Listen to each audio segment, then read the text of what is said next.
देवभूमि उत्तराखंड से मैं आपका स्वागत करता हूं। आज मैं आपको लेकर के आया हूं महादेव, जी हां, नीलकंठ महादेव के मंदिर। किस तरह आप यहां पे पहुंच सकते हैं, कौन से मौसम में जाना ठीक रहेगा, क्या क्या खास बात है, क्यों ये मंदिर यहां पे बना है, यहां पे इतने भक्तों का जमावड़ा क्यों लगा रहता है, किस तरह आप यहां पे पहुंच सकते हैं, जाने के क्या क्या तरीके हैं, रास्ते में आपको क्या फैसिलिटीज़ मिलेंगी और क्या क्या होगा इस मंदिर में, ये पूरी जानकारी।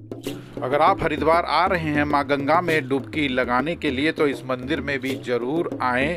आपको मन की शांति के साथ साथ आप यहाँ से बहुत कुछ लेकर के जाएंगे और आपकी जो झोली।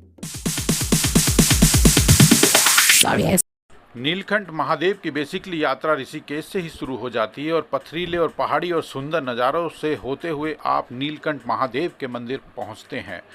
और मैं बात करूं तो साइड में माँ गंगा आपका बहुत अच्छे से ध्यान रखेंगे और आपको अच्छे अच्छे नज़ारे दिखाते हुए, इसी के ऊपर राफ्टिंग भी होती है ऋषिकेश में। ये राफ्टिंग भी यहीं से होती हुई जाती है और इसी रास्ते से आप होते हुए ऊपर की तरफ जाते हैं। अगर आप कैंप करना चाहते हैं तो कैंपिंग के भी बीच बीच में आपको प्रोग्राम मिलेंगे। खाने पीने की पूरी व्यवस्था इस रोड के ऊपर होती है।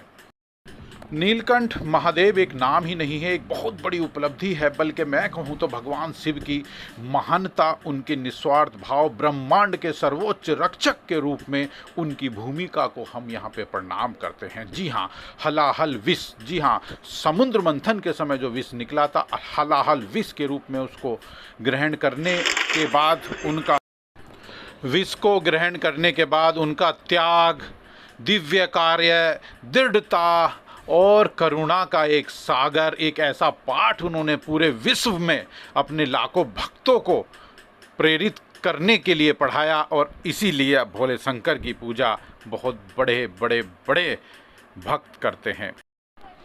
ये मंदिर उत्तराखंड के पौड़ी गढ़वाल जिले के मणिकूट पर्वत पर स्थित है। नीलकंठ महादेव का मुख्य रहस्य यह है कि पौराणिक कथाओं के अनुसार यहीं पर भगवान शिव ने समुद्र मंथन के दौरान निकला हुआ हलाहल विष का जहर पिया था और जहर को पीने के बाद जो उसकी जलन है उसको शांत करने के लिए उन्होंने इसी स्थान पे 1000 वर्षों तक वट वृक्ष के नीचे ही समाधि लगाई थी और यहीं पे ही ये मंदिर उसके बाद बना है।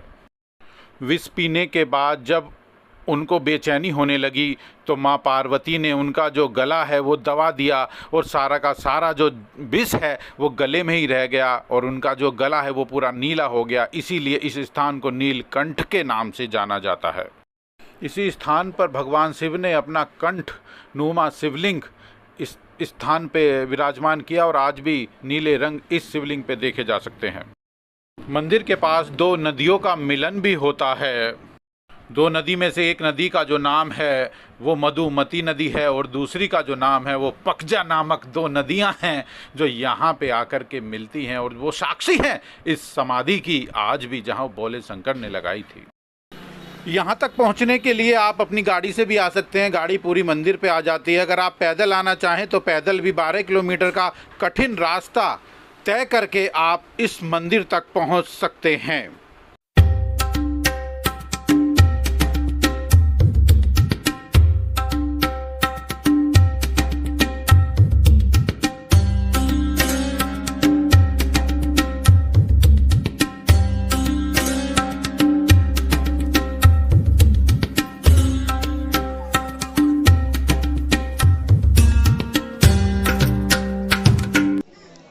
बहुत लंबी लाइनें होती हैं और भक्त जयकारा लगाते हुए आगे बढ़ते हैं।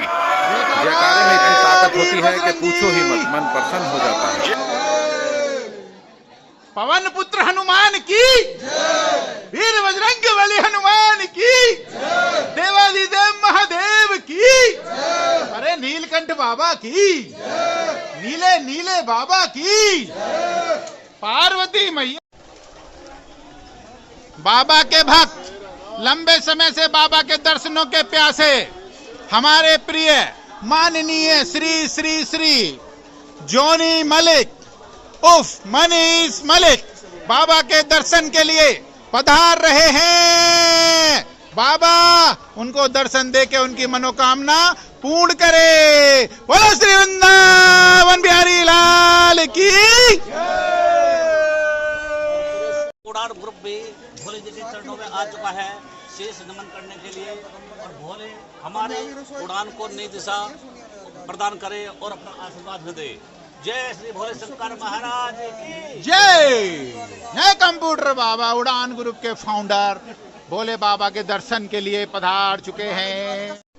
मंदिर सुबह सुबह 5 बजे खुल जाता है और रात को 6 बजे तक खुला रहता है। बाबा के दर्शन दबा के होते हैं और आरती के समय और भोग के समय थोड़ी देर के लिए मंदिर को बंद कर दिया जाता है।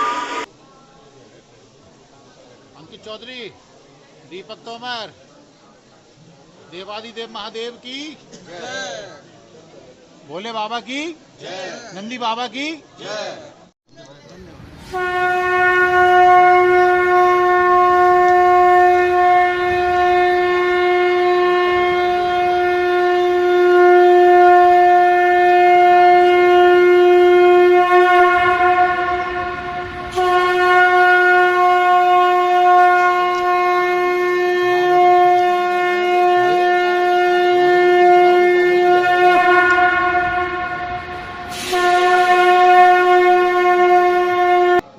मंदिर के ऊपर जो गुंबद बनी है, इस पे मंदिर के पूरे इतिहास के बारे में आकृतियां बनी हुई है। समुद्र मंथन में किस तरीके से विष निकला था, देवताओं के और राक्षसों के बीच में हुआ था, वो सारी आकृतियां इस मंदिर के ऊपर बनी हुई हैं। जब आप ध्यान से देखेंगे, ये हमारे यहाँ की विशेषता है हर मंदिर की कि उसके इतिहास के बारे में जोड़ देते हैं। जब आप बाहर निकलेंगे दर्शन करने के लिए, आपकी हिफाजत के लिए उत्तराखंड पुलिस भी यहाँ पे मौजूद है कि किसी तरह की कोई गड़बड़ ना हो।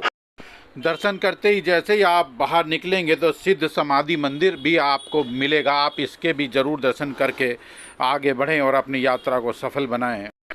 जब आप प्रसाद खरीदते हैं जहाँ से भी, तो चप्पल भी आप वहीं पे रख देते हैं, तो ध्यान रखें जब आप मंदिर से दर्शन करके आ जाएं तो अपनी चप्पलों को भी ध्यान से वापस ले लें, कहीं यहीं ना छूट जाए।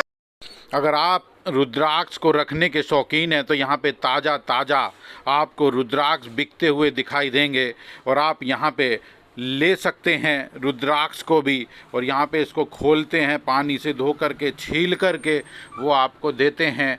और ये आपका अपना खुद का नसीब है कि आपको कितने मुखी रुद्राक्ष प्राप्त हो, क्योंकि माना ये जाता है कि रुद्राक्ष की भी अपनी अलग कहानी है। जब श्री राम रहे थे वन में तो ये श्री राम फल, मकुंद फल भी कहते हैं इसको खा करके उन्होंने काफ़ी समय गुजारा था।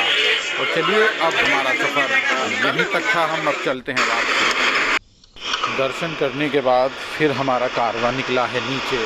पहाड़ों की हसीन वादियों से मन को मुग्ध कर देने वाले दृश्य हैं जो आपको दिखाई देंगे पहाड़ों के बीचों बीच, और एकदम ठंडा माहौल रहेगा, बढ़िया एकदम शानदार। जब आप नीचे थोड़ा सा रुक जाएंगे, आप ऋषिकेश से हरिद्वार की तरफ चलते हैं तो इस तरह की माँ गंगा आपको नज़र आती है। इनके किनारे किनारे आप चलेंगे, बिल्कुल नीला जल है, बिल्कुल साफ़ और स्वच्छ है, बड़ा मज़ा आएगा और बड़ा ही सुंदर रास्ता है। अगर आप आ रहे हैं वापस तो इसी रास्ते से आएँ। और मेरे द्वारा दी गई जानकारी ज़रा भी अच्छी लगी हो तो मेरे चैनल को लाइक कर दें और सब्सक्राइब कर दें। इस तरह की रोचक जानकारी मैं आपके लिए लाता रहूँगा। जय हिंद, जय भारत।